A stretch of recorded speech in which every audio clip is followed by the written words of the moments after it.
Facebook live में आप लोगों का स्वागत है।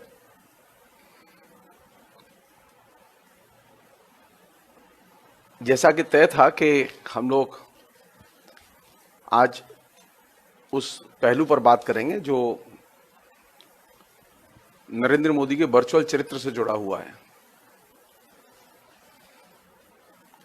उसके कुछ पहलुओं की चर्चा मैंने कल की बातचीत में की थी।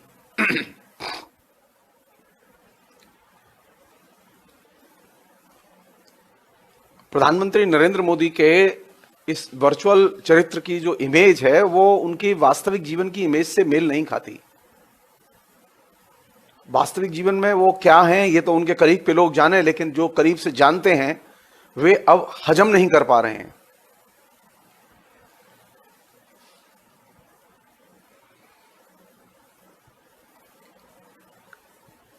नरेंद्र मोदी ने जो अपना वर्चुअल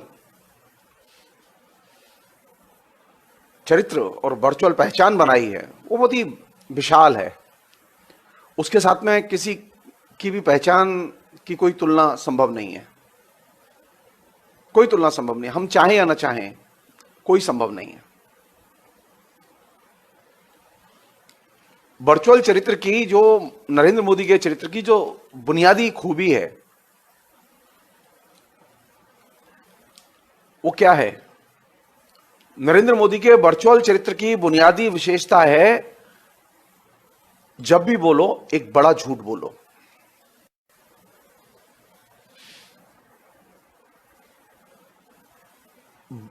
जितना बड़ा झूठ बोलोगे उतनी ही बड़ी इमेज वर्चुअल आपकी क्रिएट करेगा।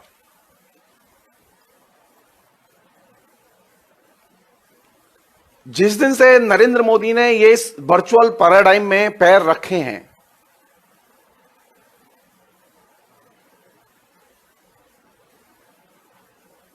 उन्होंने इस नियम का ईमानदारी से पालन किया और इस अर्थ में वे वर्चुअल रियलिटी के वास्तव नायक हैं।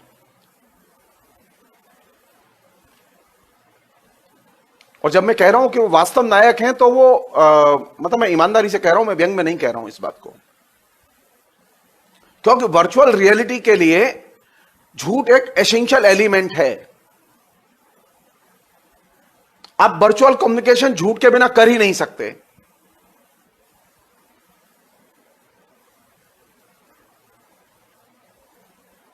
और जब किसी नेता का पूरा चरित्र, उसका पूरा प्रोपेगेंडा वर्चुअल रियलिटी पर केंद्रित हो और उसने अपने पूरे व्यक्तित्व का गठन वर्चुअल रियलिटी की मांगों के आधार पर किया हो, तो वैसी स्थिति में मूल्यांकन जो यथार्थवादी ढंग से हम लोग करते रहते हैं, उस मूल्यांकन में समस्याएं होती हैं। इसलिए जो पहली जो चीज जो आज के संदर्भ में वो यह कि नरेंद्र मोदी के वर्चुअल चरित्र की जो खूबी है वो क्या है? वो यह है कि महाझूठ बोलो। आप जितना बड़ा झूठ बोल सकते हैं आप उतना ही ज्यादा एक्सेप्टेबल होंगे। हम लोग भी बोलते हैं झूठ जीवन में, प्रतिक्षण बोलते हैं। मान लो मैं अभी घर में बैठा हुआ हूं और कोई फोन आ जाए, मैं किसी से बात कर रहा हूं, तो मैं उससे रियल बात नहीं कहता कि मैं घर में बैठा हुआ हूं, मैं अपने पापा से बात कर रहा हूं या अपने बेटे से बात कर रहा हूं या अपनी पत्नी से बात कर रहा हूं। मैं क्या कहता हूं? मैं अभी व्यस्त हूं, अभी मीटिंग में हूं, अभी बाहर हूं। यानी हम जब से दाखिल हुए हैं हम पग पग पर झूठ बोलते हैं। नरेंद्र मोदी ने इस झूठ की विशेषता को एक तरह से अपनी पूरी की पूरी चरित्र गठन की जो संरचना है उसका आधार बनाया है। और जब आप वर्चुअल चरित्र अपना बनाते हैं, वर्चुअल इमेज बनाते हैं और वर्चुअल नायक की तरह व्यवहार करते हैं, तो जाहिर है कि आपके पास में एक महाझूठ के अलावा कोई और विकल्प नहीं होता। आप जब भी बोलेंगे एक बड़ा झूठ, छोटा झूठ नहीं। छोटा झूठ तो हम लोग बोलते हैं, नरेंद्र मोदी छोटा झूठ नहीं बोलेंगे। लॉकडाउन जो हुआ 3 बार हो चुका है, चौथे में दाखिल होने वाला है, यह उस महाझूठ का एक आदर्श नमूना है।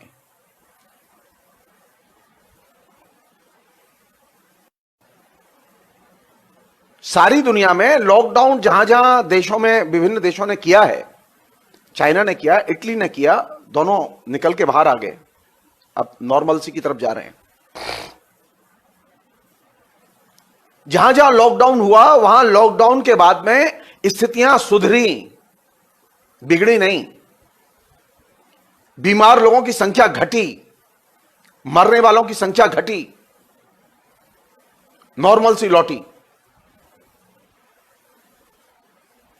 लेकिन हमारे यहां लॉकडाउन रियल सेंस में था ही नहीं, वो फेक सेंस में था।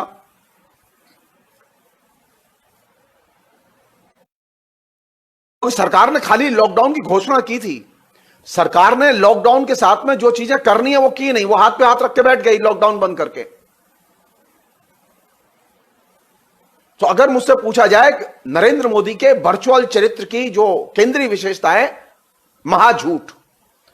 आप जितना बड़ा झूठ बोलेंगे, आप नरेंद्र मोदी के सारे जो डिक्लेरेशंस हैं, घोषणाएं उठाकर देखिए आप, उन सारे डिक्लेरेशंस की धुरी है महाझूठ। और ये वर्चुअल नायक की धुरी है। वर्चुअल रियलिटी के पैराडाइम में जो भी नायक दाखिल होगा उसकी मजबूरी है।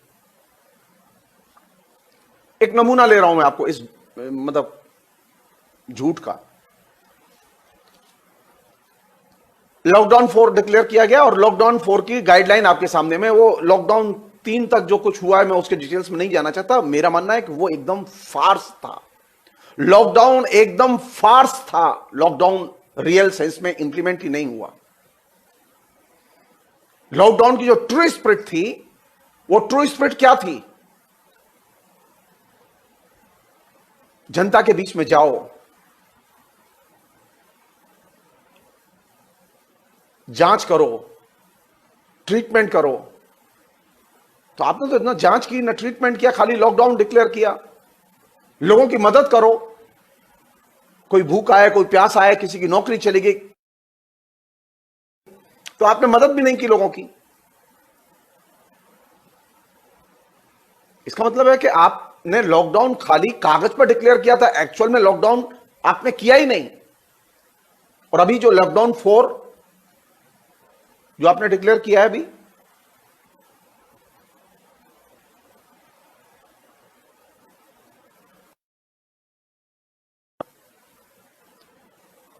मौका दें कि लॉकडाउन जो भारत में हुआ वो क्या था, तो मैं कहूंगा उत्पीड़न, उत्पीड़न, उत्पीड़न। वह जनता के साथ में सबसे बड़ा फरेब था, और इस फरेब का प्रमाण अब हर सड़क पर दिखाई दे रहा है। अदालत की हिम्मत नहीं है कि केंद्र सरकार के खिलाफ में वो कंटेम्प्ट ऑफ कोर्ट का ऑर्डर जारी करे। सुप्रीम कोर्ट में केंद्र सरकार ने झूठ बोला, किसी जज की हिम्मत नहीं है। केंद्र सरकार ने यह झूठ बोला कि सब व्यवस्था कर दी गई है, सब लोग कैंप में रह रहे हैं, सबको खाना मिल रहा है, सब कुछ थम चुका है, सड़क पर कोई नहीं है। 23 लाख लोग बाकायदा राहत शिविरों में पहुंचा दिए गए हैं। इससे बड़ा झूठ कुछ नहीं हो सकता था।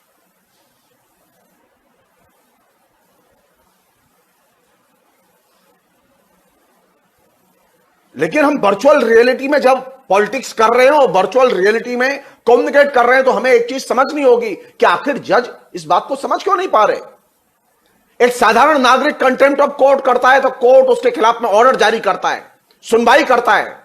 यहां कोर्ट के सामने लगातार विजुअल्स घूम रहे हैं, जजों के सामने विजुअल्स घूम रहे हैं, कंटेम्प्ट ऑफ कोर्ट घूम रहा है, लेकिन जजों की हिम्मत नहीं है,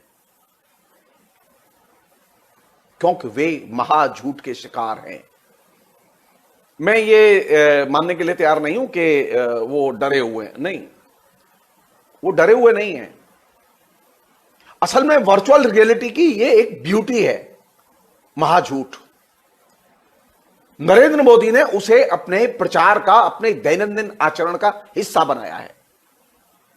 आप इस बात को समझने के लिए जब तक तैयार नहीं होंगे, नरेंद्र मोदी आपको ठगते रहेंगे। वर्चुअल रियलिटी में आप जितने सुंदर दिखाई दे रहे हैं ना, आप उतने सुंदर होते नहीं हैं।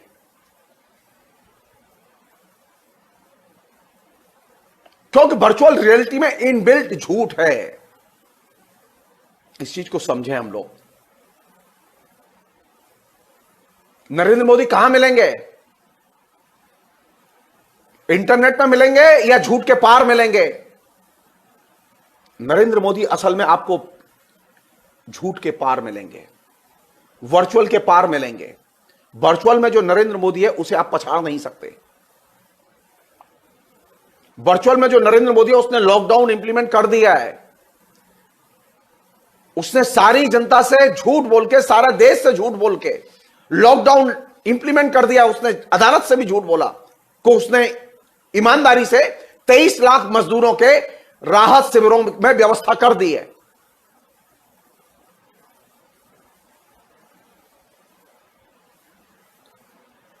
तो नरेंद्र मोदी को पछाड़ने के लिए, परास्त करने के लिए आप वर्चुअली उसे परास्त नहीं कर सकते, क्योंकि आप वर्चुअली झूठ नहीं बोल सकते। राहुल गांधी क्यों छोटा लगता है? क्योंकि राहुल गांधी सच बोलता है। राहुल गांधी जिस समय बड़ा झूठ बोलने लगेगा, राहुल गांधी नरेंद्र मोदी से ज्यादा बड़ा और ताकतवर और महानायक लगेगा।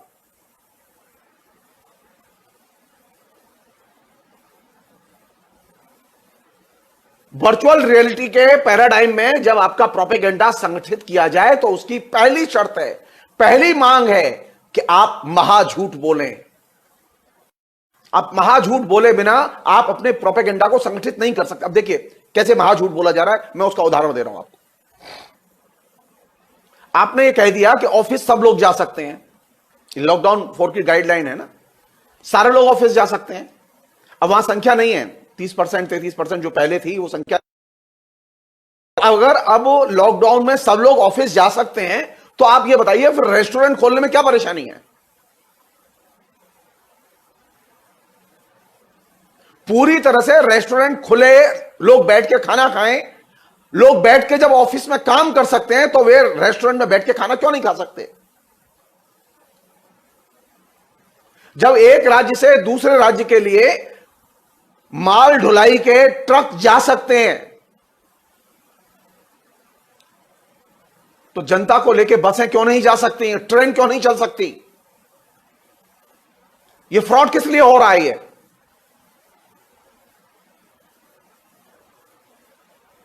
अरे क्या कोरोना वायरस ने यह कहा है कि वो माल के ट्रक पर वो चिपकेगा नहीं और जो आदमी जिसमें जाएंगे उस पर चिपकेगा? वो है किसे बेवकूफ बनाया जा रहा है? बाजार खुलेंगे, लोग बाजार में जाएंगे, ऑफिस खुलेंगे, ऑफिस में 100% अटेंडेंस रहेगी। तो ये रेस्टोरेंट जिसमें 70 लाख लोग काम करते हैं, उस 70 लाख लोगों के उद्योग में फुल फ्लेज रेस्टोरेंट खोलने में क्या परेशानी है?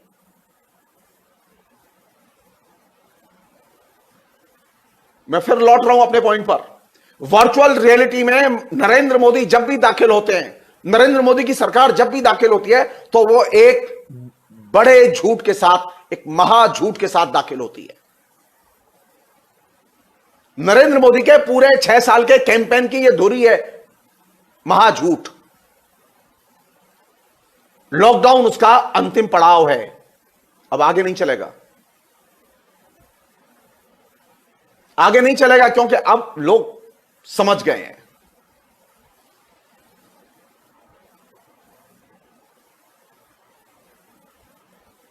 लॉकडाउन को कैसे देखेंगे? लॉकडाउन को कैसे देखें? राष्ट्र के हित में लिया गया फैसला है ये? जी नहीं। लॉकडाउन का फैसला इसलिए नहीं लिया कि आपको हिंदुस्तान की जनता की रक्षा करनी थी।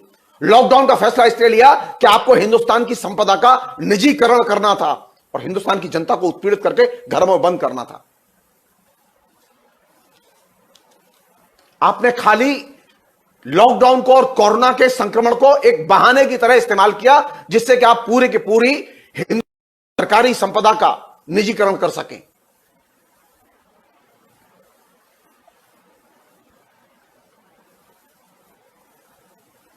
और हिंदुस्तान की जो वर्किंग क्लास जो आपको एकदम फूटी आंखों देखना पसंद नहीं करती, आपने उस हिंदुस्तान की वर्किंग क्लास को एकदम उत्पीड़ित किया।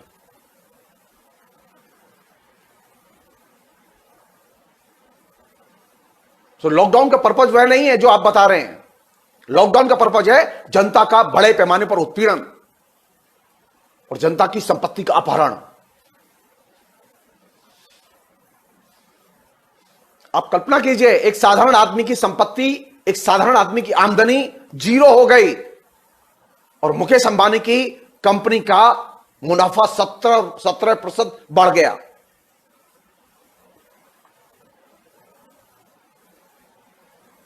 तो लॉकडाउन किसके हित में है? आम आदमी के हित में है। ये आम आदमी में आपने 5 लोगों के लिए भी पैरासीटामोल की गोली नहीं दी। पूरे देश में कहीं पर भी केंद्र सरकार के शिविर नहीं दिखाई दिए जहां गरीबों को खाना खिलाया जा रहा था। दिल्ली में भी नहीं थे।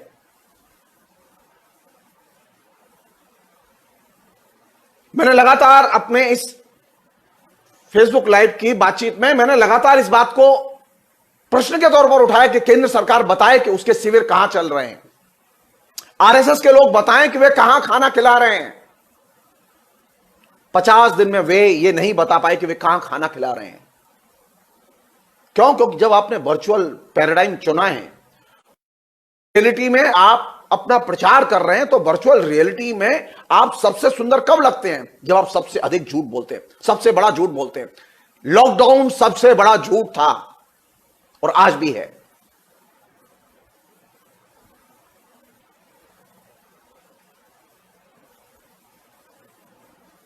नरेंद्र मोदी कहां मिलेंगे?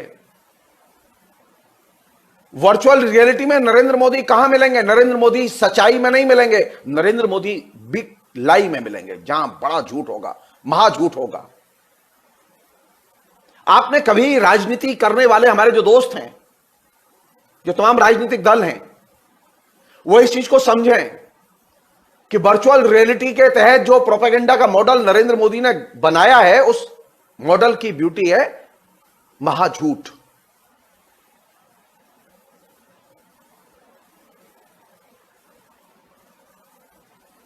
इस झूठ की काट क्या हो सकती है? सोचिए, आप लोग सरकार चलाते हैं, विपक्ष चलाते हैं,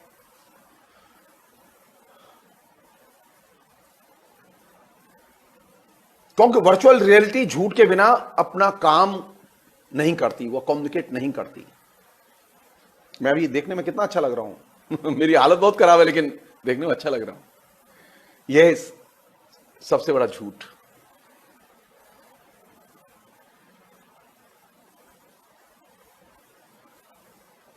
अब एक दूसरे पहलू की तरफ जाते हैं हम लोग। वो ये कि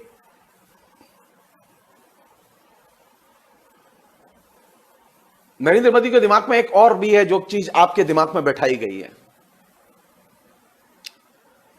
ये ध्यान रखिए, महाझूठ को ध्यान रखिएगा, महाझूठ भूलिए मत। नरेंद्र मोदी ने एक चीज हम लोगों के जेहन में बिठा दी गई है कि जो वर्तमान को नियंत्रित करता है, वही भविष्य को भी नियंत्रित करता है।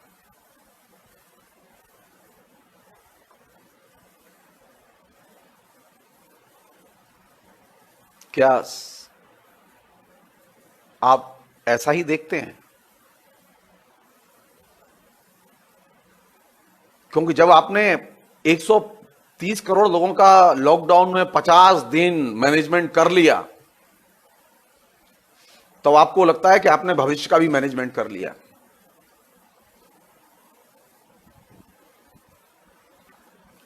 लेकिन चीजें इतनी सरल और सीधी सादी नहीं है। चीजें इस तरह से एकदम स्ट्रेट इसी रूप में नहीं जाएंगी आगे। ये बदलेंगे, ये विजुअल्स बदलेंगे, ये विजुअल्स बदलेंगे।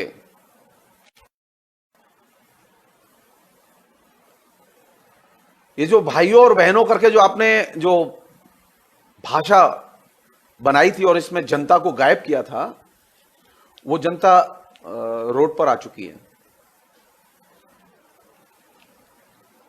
भारत में लोकतंत्र का मतलब है पीड़ित जनता, और वो पीड़ित जनता अब सारी बंदिशें तोड़कर अपने टीवी का मैनेजमेंट किया, आपने और भी चीजों का मैनेजमेंट किया,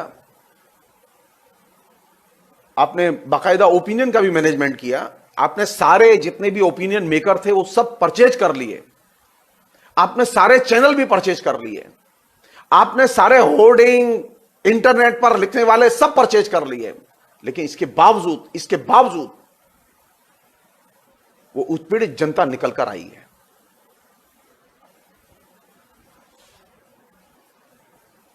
मैं नहीं जानता कि आप लोग कैसे देख रहे हैं, लेकिन मैं हिंदुस्तान का भविष्य बहुत सुंदर देख रहा हूं। मैं वो सुंदर भविष्य नहीं देख रहा जिसकी कल्पना नरेंद्र मोदी कर रहे हैं। नरेंद्र मोदी के लिहाज से तो वह कल्पना सिर्फ वही है जो कि ब्रिटिश साम्राज्यवाद की हुई थी। ध्यान लीजिए आप, 1918 में जो भयानक महामारी आज से 100 साल पहले जो आई थी, जिसमें भारत के लाखों लोग मर गए थे, तो ब्रिटिश इंपीरियलिज्म के लोग सोच रहे थे कि अब और 100 साल शासन करेंगे।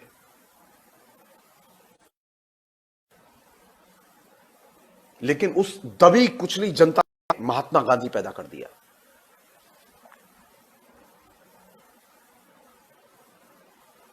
आप ये दिमाग से निकाल दीजिए कि अब कोई गांधी पैदा नहीं होगा।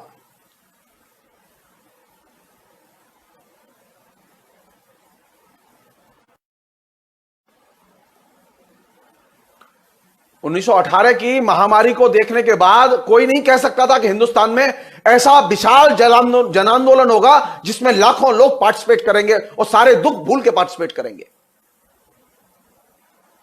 कोरोना में इतने लोग नहीं मरे जितने उस समय मरे थे। कोरोना अभी पूरे पीक पर जाए तब भी उतने लोग नहीं मरेंगे जितने मर चुके हैं। और उसने गांधी को पैदा किया था और एक कलेक्टिव पॉलिटिक्स को पैदा किया था। गांधी का मतलब, कांग्रेस का मतलब वह नहीं है। कलेक्टिव पॉलिटिक्स,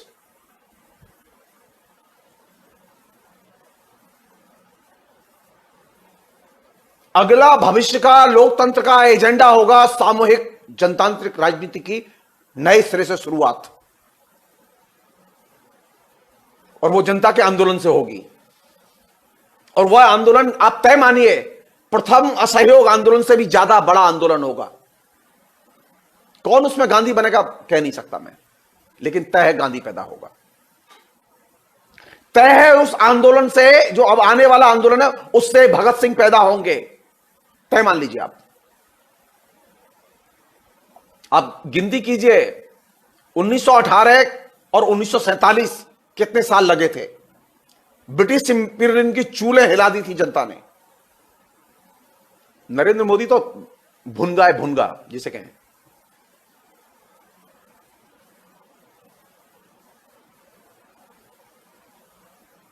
हिंदुस्तान अभी दूसरा है, वो 1918 वाला हिंदुस्तान नहीं है। हिंदुस्तान एकदम अलग है। अभी हिंदुस्तान में जगह जगह विदेशी विपक्षी राजनीतिक दलों की सरकारें हैं। यहां विपक्ष इतना ताकतवर है कि उसको जनता का भरपूर समर्थन मिला हुआ है। जान लीजिए आप।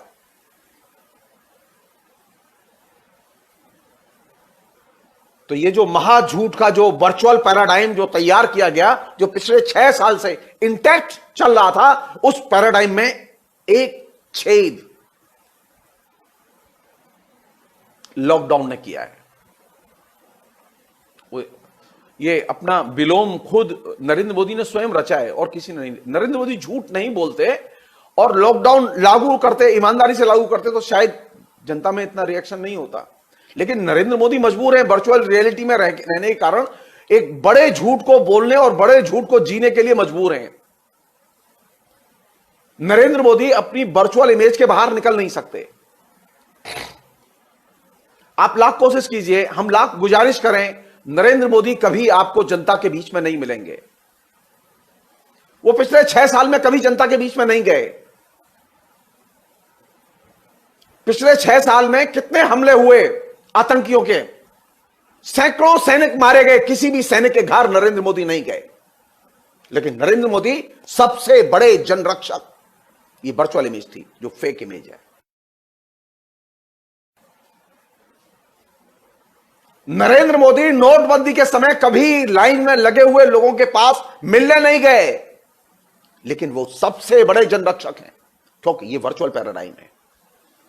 नरेंद्र मोदी लॉकडाउन में भी अपने घर के बाहर नहीं निकले। नरेंद्र मोदी की पूरी इमेज एक महाझूठ के पैराडाइम पर तैयार की गई है, और यही वर्चुअल रियलिटी की डिमांड है। नरेंद्र मोदी को महानायक किसने बनाया? वर्चुअल रियलिटी ने।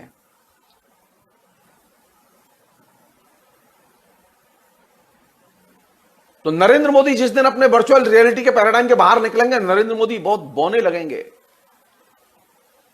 नरेंद्र मोदी बौना नहीं पसंद करते। अब नरेंद्र मोदी की इमेज यहां से दिखाई देगी नहीं, आपको कभी भी दिखाई नहीं देगी, क्योंकि यह उसका अपना एक कमिटमेंट है, एक वर्चुअल नायक का कमिटमेंट है अपनी आइडियोलॉजी से, अपने चरित्र के गठन की विचारधारा से, कि वह कभी भी अपनी वर्चुअल इमेज के बाहर नहीं निकलेगा। आप तलाश कीजिए, जब से नरेंद्र मोदी प्रधानमंत्री बने हैं, आप तलाश कीजिए कि बीजेपी के कितने कार्यकर्ता हैं जिन्होंने नरेंद्र मोदी के साथ लंच किया है, डिनर किया है, नाश्ता किया है। वे नरेंद्र मोदी दूसरे थे जो कार्यकर्ताओं के साथ में बैठ के खाते थे, या वो नरेंद्र मोदी नहीं है। ये वर्चुअल रियलिटी का नायक है, जिस नरेंद्र मोदी की छाया के पास कोई फटक नहीं सकता। अरे कैबिनेट मिनिस्टर तो मिल ही नहीं सकते।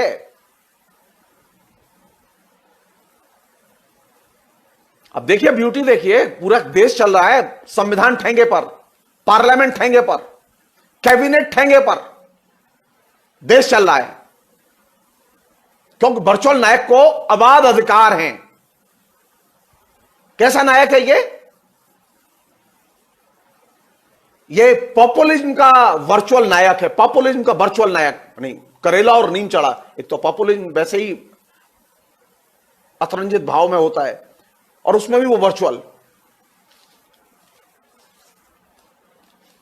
तो वर्चुअल रियलिटी की ब्यूटी है कि वहां 2 और 2 4 नहीं होते मित्र, वहां 2 और 2 5 होते हैं। और जब एक बार कह दिया 2 और 2 5, तो फिर जनता भी कहती है 2 और 2 5।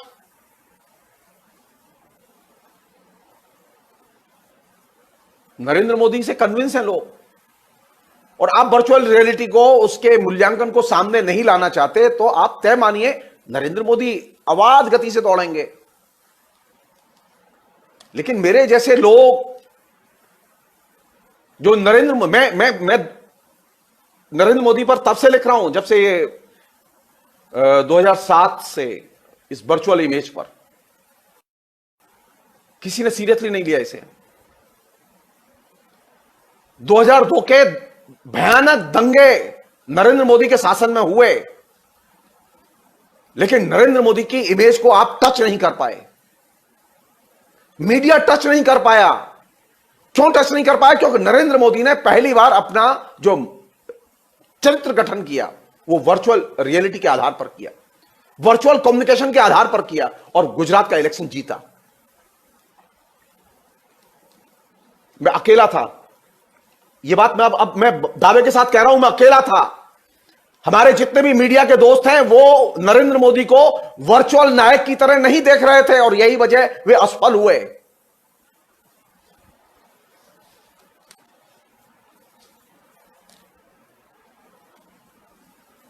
नरेंद्र मोदी के कुछ लगा, ये टेस्ट था, ये आरएसएस का भी टेस्ट था कि उन्होंने वर्चुअल रियलिटी में एक आदमी को टेस्ट करके देखा, और देखा कि वो क्लिक कर गया, जिसके शासन में सैकड़ों लोग दंगे में मारे गए हो, अरबों खरबों की संपत्ति की लूट हुई हो, और वो एकदम जीत जाए।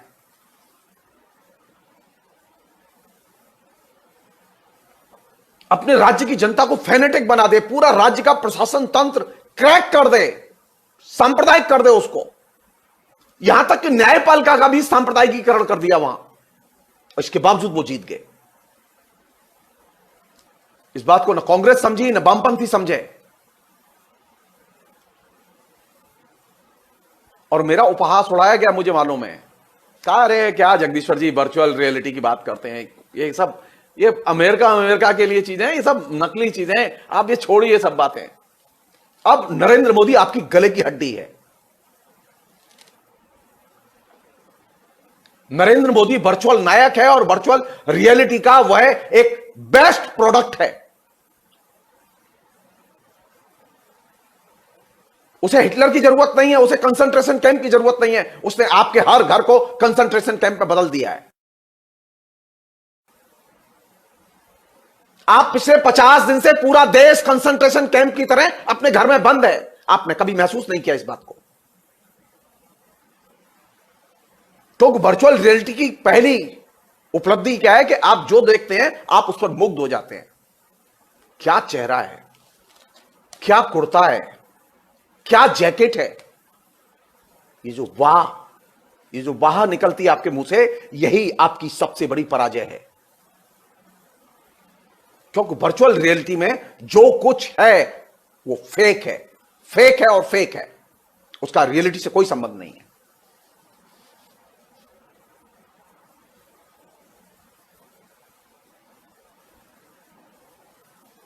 आज भी अगर आप इस बात को मान लें और समझ जाएं कि वर्चुअल रियलिटी में कैसा वर्चुअल नायक बना है और वो कैसे बिग झूठ बोलता है, बड़ा झूठ बोलता है, महा झूठ बोलता है, और वही वो कोई पॉलिटिकल एश्योरेंस नहीं है, वो कोई स्कीम लागू नहीं कर रहा। आपको गलतफहमी है। उसने डिक्लेयर किया कि जनता ने मान लिया 20 लाख करोड़ का पैकेज, लेकिन उस पैकेज में क्या था? जीरो। वह तो एक ही पैकेज था जिसकी उसने चर्चा नहीं की। वो क्या था पैकेज? भारत के सभी उद्योगों का निजीकरण।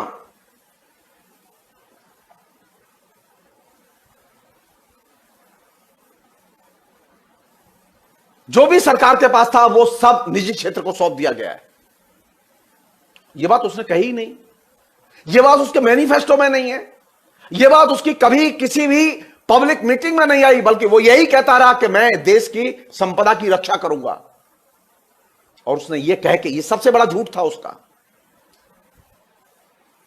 इसलिए मैं बार बार इस बात को मैं रिपीट करना चाहता हूं, क्योंकि हम में से अधिकतर लोग इस चीज को हजम करने के लिए तैयार नहीं है कि कोई व्यक्ति, कोई संस्था, कोई नेता, कोई पार्टी बिग लाई के आधार पर कंटिन्यूअसली इलेक्शन जीत सकती है।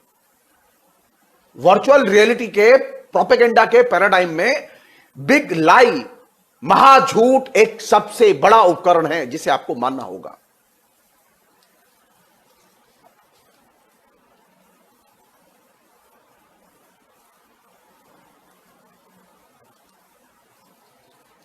एक अन्य चीज,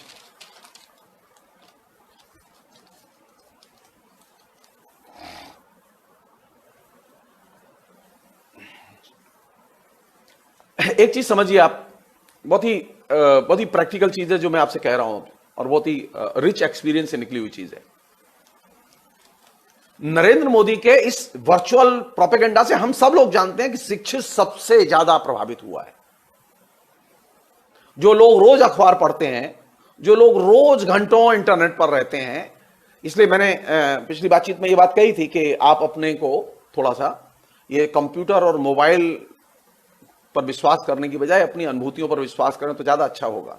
लेकिन हम लोग अपनी आदत से लाचार हैं। हमारे लिए कंप्यूटर और मोबाइल, उसके मैसेज, वो ही एकमात्र सत्य है। उसके अलावा बाकी चीजें मिथ्या हैं। अभी हम इस धारणा में बंधे हुए हैं। हम इतनी आसानी से जाएगा नहीं है।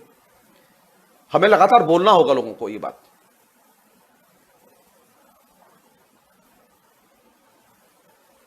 इस पूरे क्रम में जो चीज फिर प्रूव हुई, मैंने एक बार अपनी मीडिया की किताब में मैंने इस चीज का जिक्र किया था। मुझे अचानक वो थॉमस जेफरसन का एक कोटेशन मुझे याद आया, वो मैं आपसे शेयर करना चाहता हूं। वो कोटेशन क्या था? जिस व्यक्ति ने कभी अखबार नहीं पढ़ा वह बेहतर सूचना संपन्न है उस व्यक्ति की तुलना में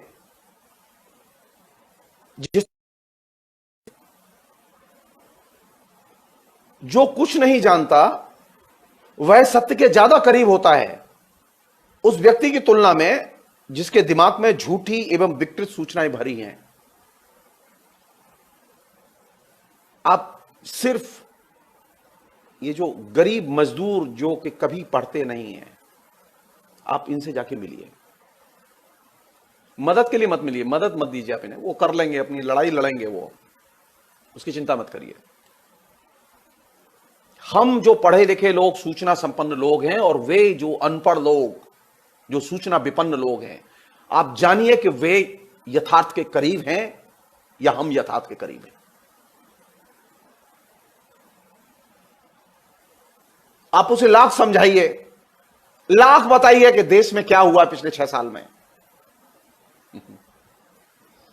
वो आपका कोई तर्क नहीं मानेगा, वो आपकी कोई सूचना नहीं मानेगा, वो आपका कोई डाटा नहीं मानेगा। तो जो आपको सूचना विपन्न दिखाई दे रहा है, जो अति दरिद्र दिखाई दे रहा है, वह सत्य के ज्यादा करीब है। हम ये दिमाग से निकाल दें कि हम पढ़े लिखे लोग, जो ज्यादा अक्लमंद लोग हैं, वे सत्य के करीब हैं, बल्कि सच यह है कि हम सत्य से कोसों दूर जा चुके हैं। सत्य हमारे हाथ से निकल चुका है, और सत्य हमारे हाथ से निकल चुका है, इसका एकमात्र सबसे बड़ा प्रमाण यह कि हम तो घर में बैठे हैं, हम तो प्रतिवाद में सड़क पर निकले ही नहीं, और जो सत्य के सबसे करीब था वो सड़क पर निकल पड़ा। उसने लॉकडाउन को अस्वीकार किया कि ये फेक है, ये उसके जीवन के साथ खिलवाड़ है, और ये अपने आप में एक बड़ी चीज है।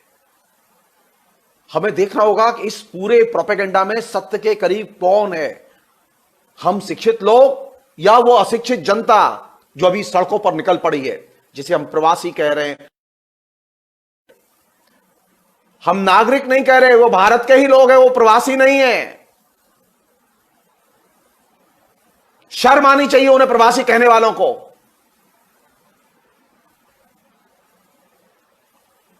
वो भारत के नागरिक हैं, जैसे कि नरेंद्र मोदी नागरिक हैं।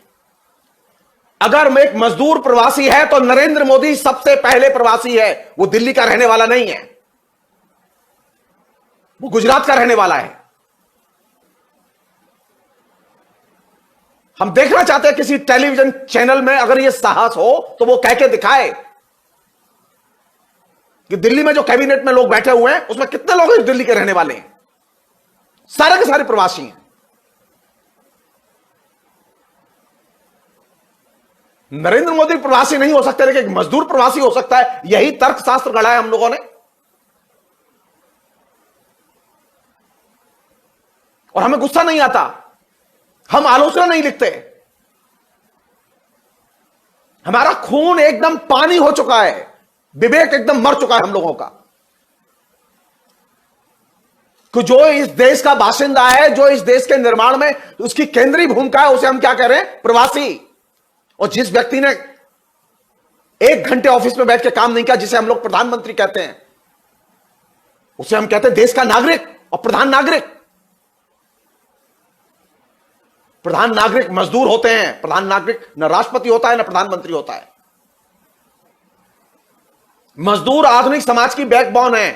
मैं पहले भी लिख चुका हूं फेसबुक पर, मजदूर आधुनिक समाज का भगवान है। अगर मजदूर ना हो तो मंदिर बंद हो जाएं, मध्य वर्ग के लोगों के कलात्मक सांस्कृतिक उत्पादन ठप हो जाएं, हमारी सारी इंटेलेक्चुअल क्षमताएं धराशायी हो जाएं अगर मजदूर ना हो।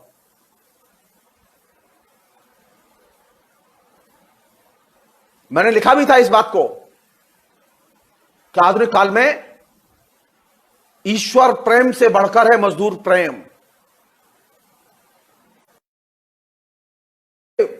भयानक क्रोध आता है इस पर। शर्म आती है मुझे कि यह मीडिया नहीं है, यह सारा का सारा मीडिया बिका हुआ है। शर्म नहीं आती इन मीडिया के लोगों को। अरे जरा पता करो कि चैनल के लोग कहां के रहने वाले हैं, ये चैनल के मालिक कहां के रहने वाले हैं। ये सब नोएडा के रहने वाले हैं क्या? क्या मुकेश अंबानी नोएडा के रहने वाले हैं? जिन चैनल के ऑफिस और मुख्यालय नोएडा में हैं, क्या वो चैनल के मालिक नोएडा के रहने वाले हैं या वो प्रवासी हैं? प्रवासी तो ये चैनल के मालिक हैं, मजदूर नहीं।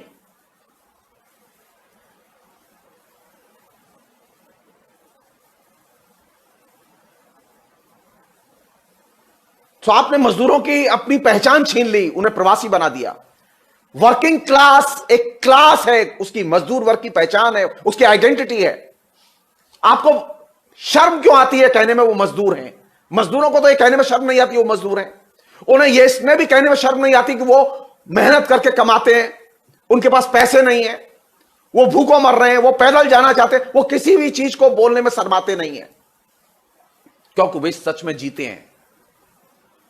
हम सब लोग, मध्य वर्ग के लोग, उच्च वर्ग के लोग, मिडिल क्लास के लोग, शिक्षित लोग झूठ में जीते हैं। इसलिए हमें झूठ का महानायक, बिग झूठ बोलने वाला हमें सबसे अच्छा लगता है।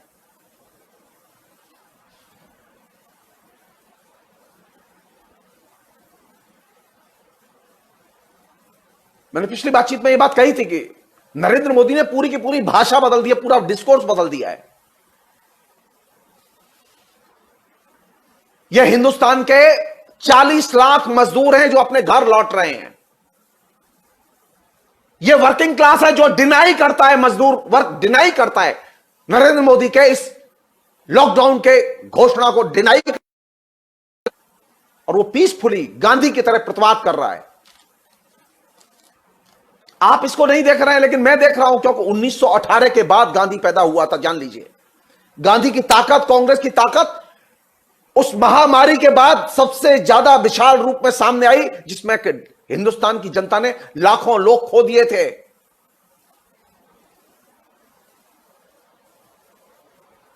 इस महामारी में भी लोग जाएंगे, मरेंगे, लेकिन इसमें से कोई नया गांधी और कोई नया भगत सिंह भी पैदा होगा, कोई नया नेहरू भी पैदा होगा, कोई पटेल भी पैदा होगा। आप तय मान लीजिए।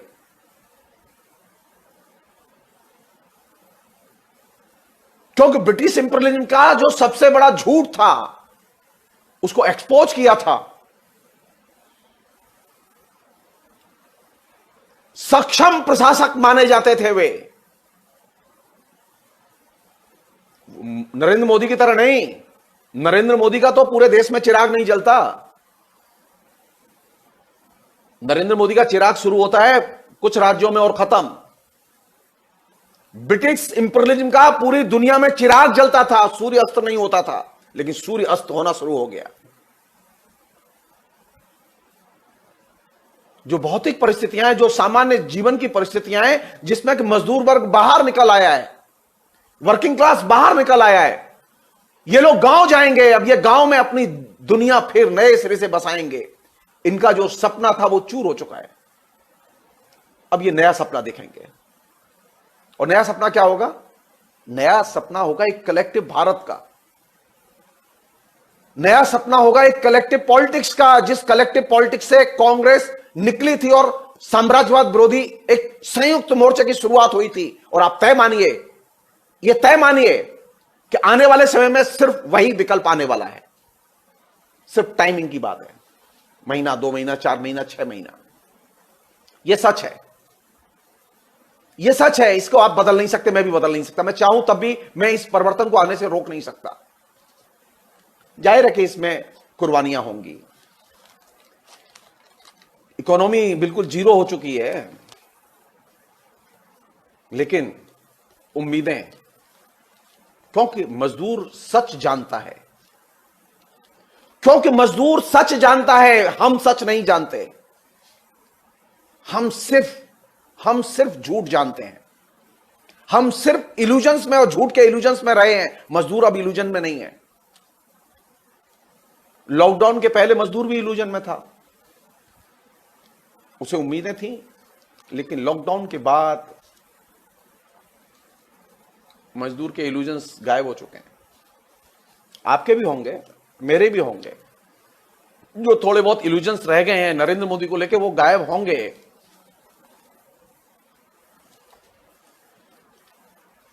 एक अन्य, हम लोग थोड़ा सा समझें इसे, थोड़ा सा दूसरे ढंग से। नरेंद्र मोदी ने एक लैंग्वेज डिकोड की है, तैयार की है, ऐसी भाषा तैयार की है जो कि यूनिवर्सल लैंग्वेज है।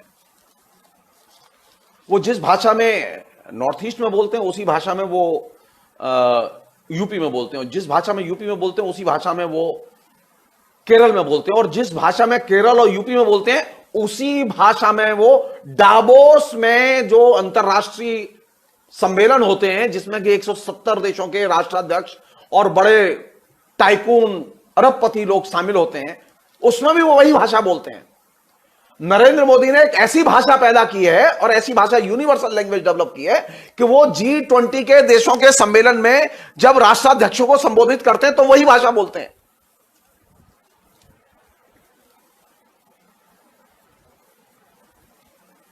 नरेंद्र मोदी इस मामले में, जिसे कहें यूनिवर्सल लैंग्वेज के इस्तेमाल के मामले में, एक आइडियल चैप है, एक आदर्श व्यक्ति है।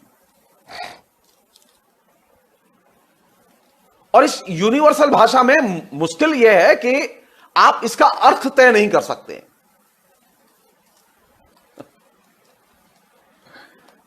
नरेंद्र मोदी के जितने भाषण हैं वो G20 के सम्मेलन से लेके, और अभी अभी अभी इस लॉकडाउन में भी उन्होंने मतलब वीडियो कॉन्फ्रेंसिंग की है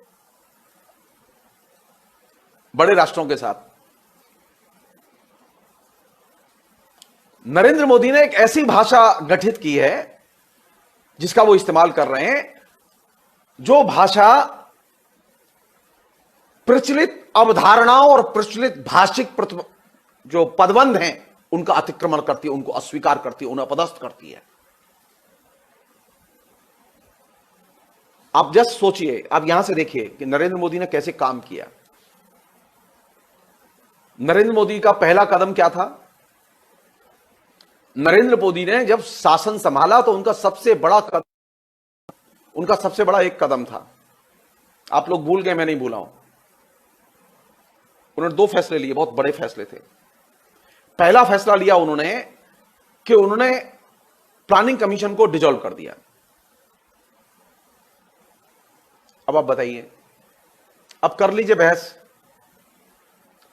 सुभाष चंद्र बोस को श्रद्धांजलि देते हुए और सुभाष चंद्र बोस के भाषणों का जिक्र करते हुए, सुभाष चंद्र बोस के लिए प्रशंसा के शब्द गढ़ते हुए नरेंद्र मोदी आए थे, और नरेंद्र मोदी ने उसी प्लानिंग कमीशन को ध्वस्त कर दिया, गायब कर दिया, जिस कमीशन को बनाने पर सबसे ज्यादा खुशी सुभाष चंद्र बोस को हुई थी।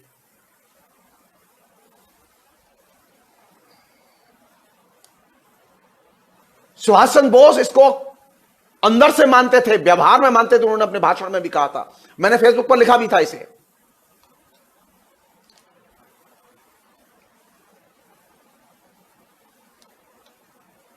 अब देश चलेगा लेकिन पंचवर्षीय योजना के बिना, देश चलेगा लेकिन योजना के बिना। मुझे गैस देनी है, मुझे चूल्हा देना है, मुझे सस्ती चीजें करनी है, मुझे बेरोजगारों का ख्याल करना है। ये जो तमाम किस्म की जो यूनिवर्सल लैंग्वेज नरेंद्र मोदी ने अपने भाषण में गढ़ी, इस लैंग्वेज का एकमात्र उद्देश्य ये था कि जो सुनिश्चित धारणाएं हैं जिनसे हम जीवन को, समाज को, योजना को, अर्थनीति को, राजनीति को परिभाषित करते हैं, उन तमाम किस्म के कॉन्सेप्ट को ध्वस्त करो, उसके बाहर ले जाओ, पूरा का पूरा डिस्कोर्स बाहर ले जाओ उसके।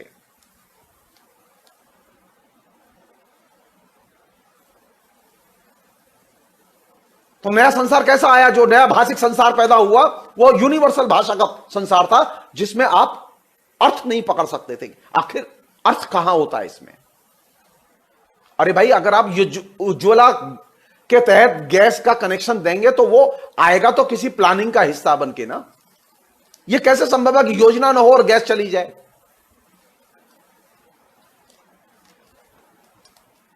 यह कैसे संभव है कि मनरेगा के लिए पैसा चला जाए लेकिन वो प्लानिंग में ना आए?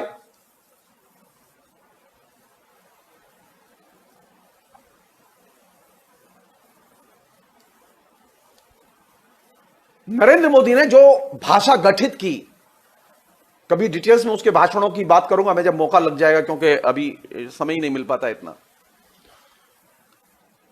नरेंद्र मोदी के जो भाषण हैं और जो कमिटमेंट हैं टेलीविजन पर, तमाम किस्म के पार्लियामेंट के अंदर, तमाम आधिकारिक जो मंच है उन पर, उस भाषा की ब्यूटी वही है जिसका, जहां से मैंने शुरू की, नरेंद्र मोदी की यूनिवर्सल भाषा की ब्यूटी क्या है? सत्य को छिपाओ और एब्सर्डिटी का महिमा मंडन करो।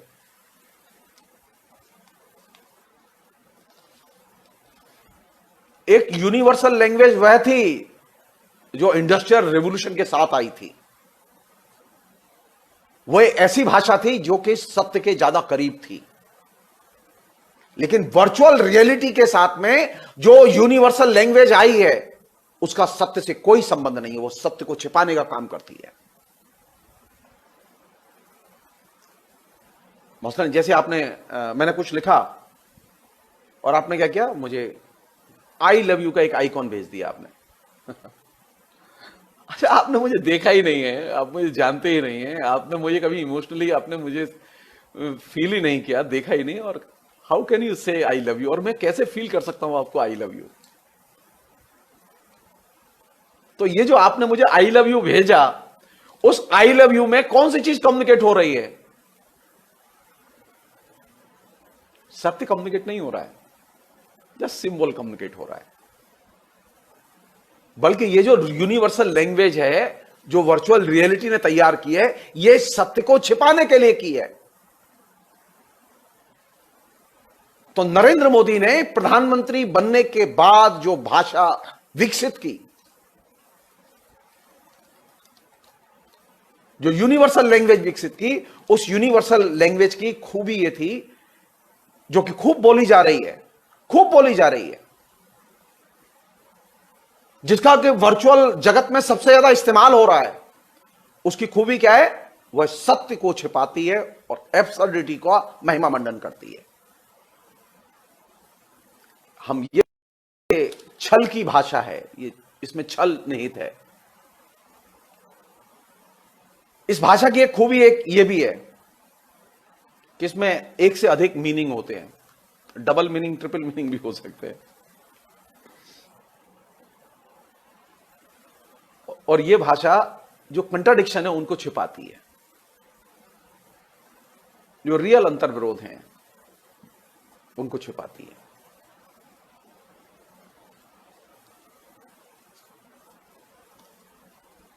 अब जैसे एक नमूना ले लें अपने लिए। नरेंद्र मोदी ने बहुत दावे के साथ कहा ना कि 370 हट गई है और आप देखिए मेन स्ट्रीम में कश्मीर आ गया है, और जनता के जानो माल की रक्षा अब केंद्र सरकार डायरेक्ट कर सकती है। अब आप बताइए मुझे कि पिछले 5 अगस्त 2019 के बाद से लेकर अब तक कश्मीर की जनता के जानो माल की कितनी रक्षा की गई और जानो माल का कितना नुकसान हुआ है? कश्मीर में कोई प्रोटेस्ट नहीं हुआ, किसी ने कोई विरोध नहीं किया। सब नेता जेल में, कार्यकर्ता जेल में, जनता सड़क पर है, घरों में बंद है, सेना के हाथ में पूरे राज्य का प्रशासन है। नरेंद्र मोदी डायरेक्ट निगरानी करते हैं, लेकिन प्रतिदिन 140 करोड़ रुपए का बिजनेस का नुकसान कश्मीर की जनता का हो रहा है। और ये 5 अगस्त से लगाइएगा आप इसे। तो कश्मीर की जनता के जानो माल की रक्षा हुई या जानो माल का नुकसान हुआ?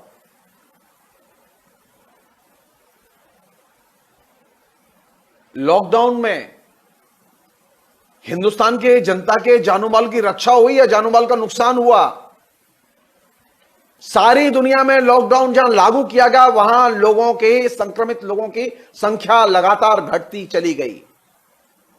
भारत में संक्रमित लोगों की संख्या लगातार बढ़ती चली गई और अब बढ़ेगी। क्यों? क्योंकि आप जो बोल रहे हैं वो सच को छिपाने के लिए बोल रहे हैं, सच को पाने के लिए नहीं बोल रहे, सच को बताने के लिए नहीं बोल रहे।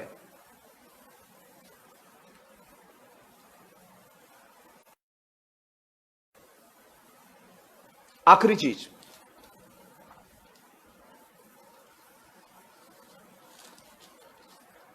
वो ये कि एक चीज हम लोगों के दिमाग में इस वर्चुअल रियलिटी ने भर दी है, जिसको किसी तरह से हम लोग अगर निकाल पाए तो हमारे लिए बड़ा अच्छा होगा। वो ये कि नरेंद्र मोदी के खिलाफ में जो भी प्रमाण आए, नरेंद्र मोदी की योजना के घोषणा के खिलाफ में जो भी सबूत आए, उसे खारिज करो। ये चीज एकदम अंदर बिठा दी गई है। वर्चुअल रियलिटी ने, इस यूनिवर्सल लैंग्वेज ने, एक उस लैंग्वेज ने जिसने कि तमाम किस्म के कॉन्सेप्ट में सोचने की जो पद्धति पिछले 200 साल में हमने परिश्रम करके विकसित की थी, उस भाषाई संसार को नरेंद्र मोदी ने नष्ट कर दिया। उन कॉन्सेप्ट को नष्ट कर दिया जिन कॉन्सेप्ट में हम लोग सोचते थे। और लोगों के दिमाग में एक चीज बिठा दी गई है कि नरेंद्र मोदी के खिलाफ में जो भी प्रमाण आए, जो भी सत्य आए, जो भी तथ्य आए, उन्हें आप न माने। और यह बात भाजपा के कार्यकर्ताओं के ही दिमाग में खाली नहीं बिठाई गई है, आम जनता के दिमाग में भी यह चीज उतार दी गई है। और यह सबसे बड़ी चिंता की चीज है। इसे आप तब तक नहीं बदल सकते जब तक कि लगातार आप वर्चुअल रियलिटी के इस पैराडाइम को वर्चुअल रियलिटी के परिप्रेक्ष्य में क्वेश्चन नहीं करेंगे। जब तक आप क्वेश्चन नहीं करेंगे तब तक यह पैराडाइम बदलेगा नहीं, यह नहीं बदलेगा।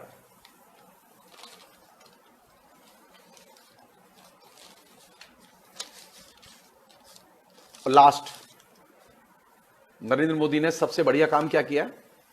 नरेंद्र मोदी ने सबसे बढ़िया काम किया, 6 साल की सबसे बड़ी जो बिग अचीवमेंट, भाई ये तो बताना ही पड़ेगा कि नरेंद्र मोदी ने कुछ तो दिया है। नरेंद्र मोदी ने एक चीज दी, मनोरंजन, मनोरंजन और सिर्फ मनोरंजन। अब हर व्यक्ति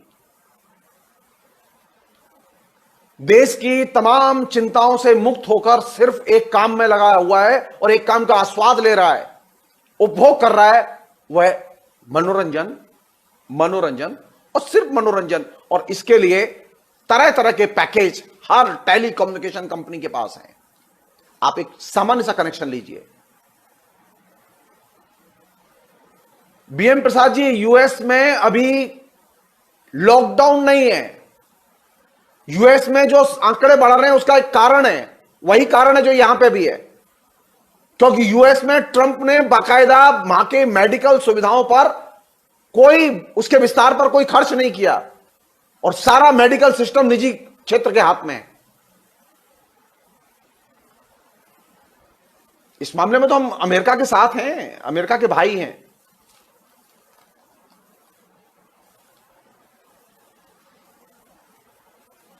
सिर्फ वो एक चीज हम लोग करें जो कि जरूरत है, वो ये कि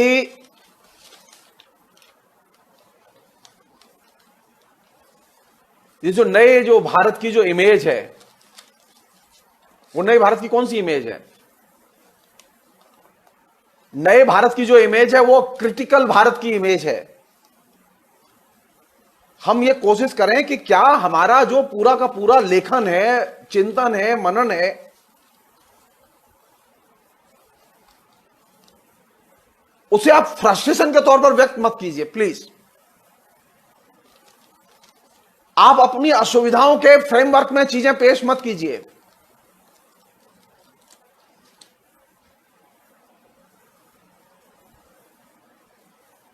आप समस्या पेश कीजिए। आप यहां से पेश मत कीजिए कि मैं घर से निकला तो मुझे बाजार में डॉक्टर नहीं मिला, मुझे हॉस्पिटल में डॉक्टर नहीं मिला। नहीं, फ्रस्ट्रेशन के फ्रेमवर्क में नरेंद्र मोदी का प्रतिवाद करेंगे तो वो प्रतिवाद सार्थक नहीं होगा।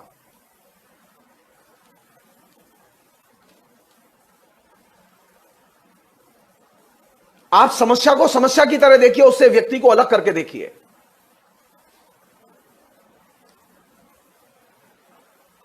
व्यक्ति को उसमें शामिल मत करके देखिए।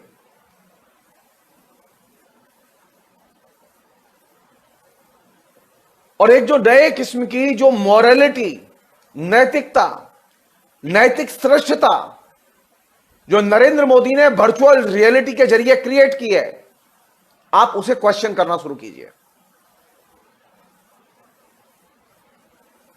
आप जब तक नरेंद्र मोदी ने जो मॉरलिटी के जो मानदंड प्रचारित किए हैं, लोगों के जेहन में उठाए, नरेंद्र मोदी क्या कर रहे हैं? नरेंद्र मोदी बहुत ऑनेस्ट आदमी, ये एक मॉरलिटी का हाई पेच है नरेंद्र मोदी का कि मेरे पास तो कुछ नहीं है। इससे बड़ा झूठ कुछ और हो ही नहीं सकता।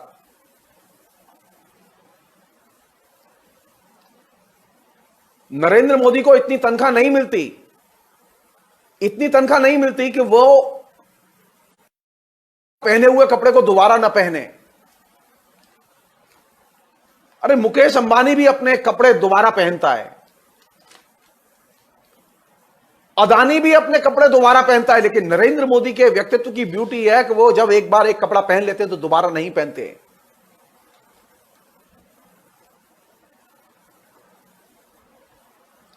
अगर नरेंद्र मोदी के खाली कपड़े, उनकी सिलाई, उनकी कीमत उसी को आंका जाए तो प्रधानमंत्री का जितना बत्ता बत्ता मिलता है ना, वो सब उसी में लग जाएगा। खाने पीने का खर्चा तो छोड़ दो। मैं नहीं जानता क्या पीएम के यहां जो खाना बनता है, क्या वो सरकार फ्री में बनवाती है? क्या सरकारी खजाने से बनता है क्या?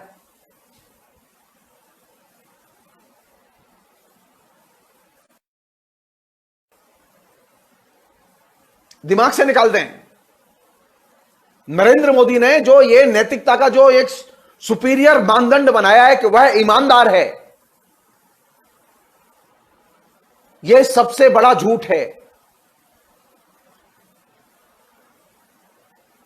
यह सबसे बड़ा झूठ है। नरेंद्र मोदी ने जो यह मानदंड बनाया कि वह वंशवाद के खिलाफ है, यह सबसे बड़ा झूठ है। अरे वंशवाद के खिलाफ है तो यह अदानी और अंबानी की किसकी औलाद है भाई? ये कैपिटलिस्टों के लिए जो पैसा जा रहा है, ये किसकी औलाद है?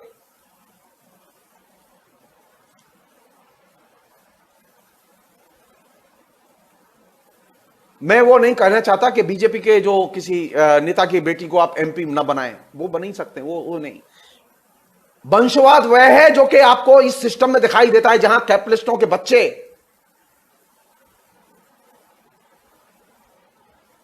जिनको ये सरकार प्लेट में सजा के बैंकों से पैसे दे रही है, इसे कहते हैं वंश फूलने के लिए खाद मुहैया कराना। मॉरलिटी के मामले में नरेंद्र मोदी ने जो मानक बनाए कि मैं ईमानदार हूं, मुझसे बड़ा ईमानदार कोई नहीं है, पहला झूठ, बहुत बड़ा झूठ, नैतिकता के आधार पर सबसे बड़ा झूठ। दूसरा बड़ा झूठ कि वो वंशवाद का संरक्षक नहीं है। हम सिर्फ जानना चाहते हैं कि पिछले 6 साल में ये वंशवादी पूंजीपतियों के लोगों को आपने लोन दिए कि नहीं दिए, उनके लोन माफ किए कि नहीं किए। ऐसे कितने पूंजीपति हैं जो कि अपनी पैतृक संपत्ति को छोड़कर अपने पैर पर खड़े हुए हैं। अरे पूंजीपति तो वंशवाद के बिना साला चल ही नहीं सकता। तो ये जो मॉरलिटी का हाई पिच कि मैं कांग्रेस के वंशवाद के खिलाफ हूं, यह हाई पिच फेक है। नरेंद्र मोदी वंशवाद का सबसे बड़ा संरक्षक है।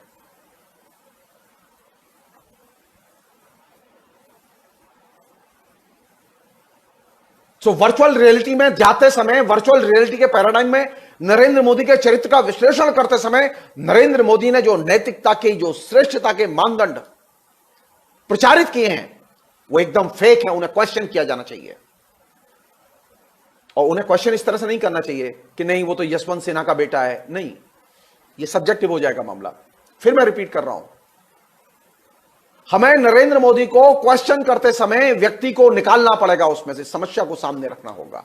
नरेंद्र मोदी ने जो काम किया, उस काम के आधार पर नरेंद्र मोदी को क्वेश्चन करना होगा। नरेंद्र मोदी ने किसी जज को धमकी नहीं दी, लेकिन पूरी न्यायपालिका नतमस्तक खड़ी हुई है। क्यों? क्योंकि नरेंद्र मोदी ने अपनी जो विराट का इमेज बनाई है, उस विराट का इमेज से जज भी प्रभावित हैं, वो किसी धमकी से प्रभावित नहीं है।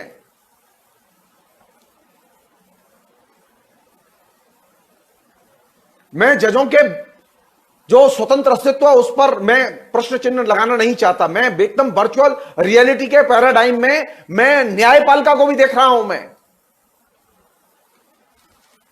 कितना बड़ा उपहास है ये कि अभी न्यायपालिका पूरी तरह से वर्चुअल नहीं बनी है, लेकिन वर्चुअल न्याय की शुरुआत तो हो गई। सुप्रीम कोर्ट से तो शुरुआत हो गई। वर्चुअल पिटीशन सुने जा रहे हैं। वर्चुअल नायक, वर्चुअल न्याय, वर्चुअल राजनीति, वर्चुअल कम्युनिकेशन, वर्चुअल जनता, वर्चुअल आश्वासन और एक यूनिवर्सल लैंग्वेज, यही नरेंद्र मोदी के वर्चुअल रियलिटी के पैराडाइम की सच्चाई है। और इसका लक्ष्य क्या है? नियंत्रण और वर्चस्व। आप इस पैराडाइम को जब तक वर्चुअल रियलिटी के फ्रेमवर्क में क्वेश्चन नहीं करेंगे, और अब आखिरी एक और कदम उठाया उन्होंने, वर्चुअल परीक्षाएं होंगी। अब कमरे में, घर में बैठ के बाकायदा आप अपनी किताब सामने रख के परीक्षाएं दे सकते हैं।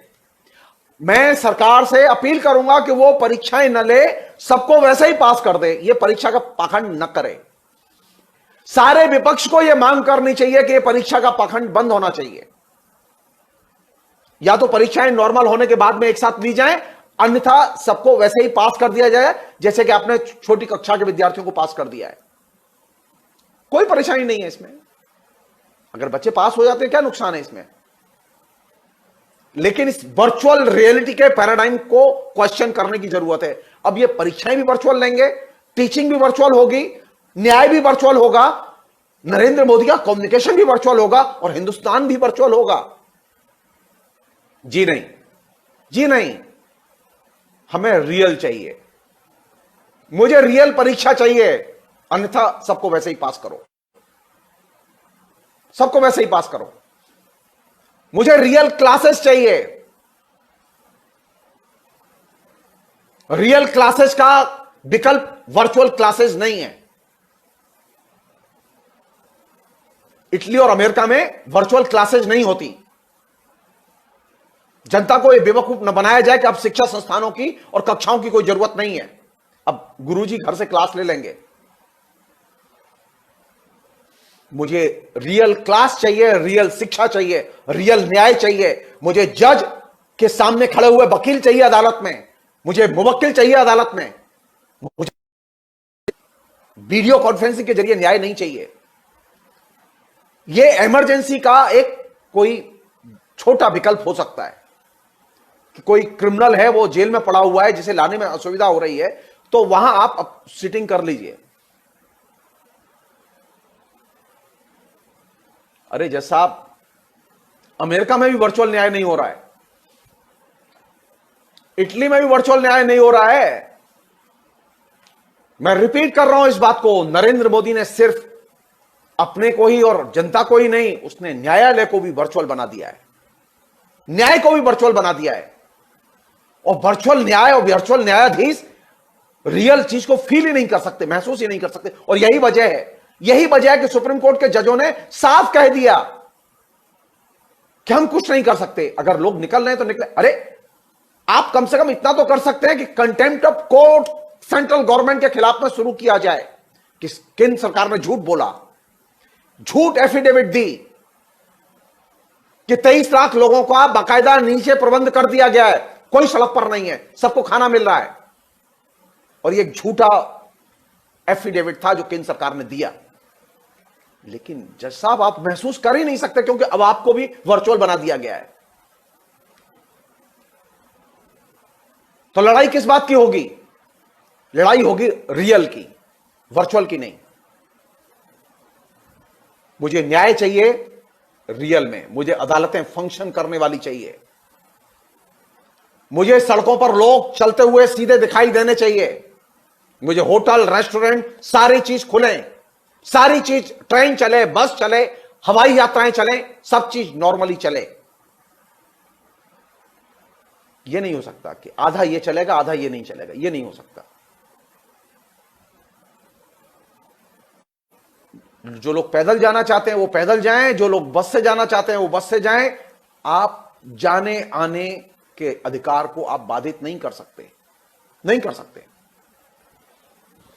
आपने आश्वासन दिया था ना कि आप जो लौटना चाहते हैं उनके लिए ट्रेन देंगे।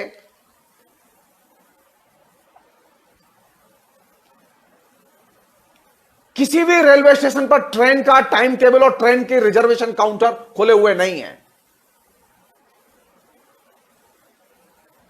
आपने ये वर्चुअल वायदा किया था और वर्चुअल प्रबंधन किया है आपने। अब कोई 10 मिनट में अपनी टिकट बुक करा ले तो करा ले।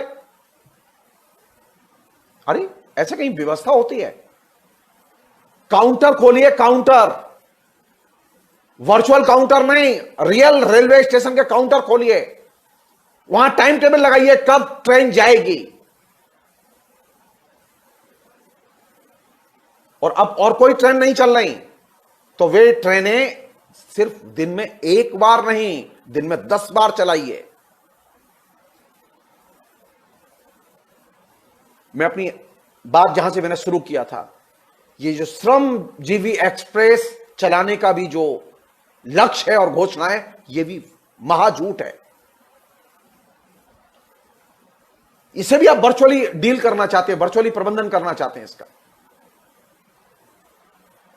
सो नरेंद्र मोदी को एक्सपोज करने के लिए उनके वर्चुअल पैराडाइम को, वर्चुअल रियलिटी में निर्मित व्यक्तित्व को और उनकी जो तमाम संस्थानिक प्रयत्न है उनको डिकोड करने की जरूरत है। हम में से अधिकतर लोग वह काम नहीं कर रहे। इस तरफ ध्यान जाएगा तो निश्चित तौर पर मुझसे भी ज्यादा बेहतर चीजें लोग जानते हैं, क्योंकि वे राजनीति के, संस्कृति के, साहित्य के बहुत अच्छे विद्वान हैं। तो नरेंद्र मोदी कहां मिलेंगे आपको? महानायक नरेंद्र मोदी वर्चुअल रियलिटी में मिलेगा और एक असफल नरेंद्र मोदी आपको रियलिटी में मिलेगा। आप वर्चुअल रियलिटी के नायक को, जिसको कि आप आस्वाद ले रहे हैं और देख रहे हैं, आप इसे चुनौती दीजिए, लिखिए इसके बारे में। वही एकमात्र रास्ता है और कोई रास्ता नहीं है। फिलहाल इतना ही। बहुत बहुत शुक्रिया। Thank you.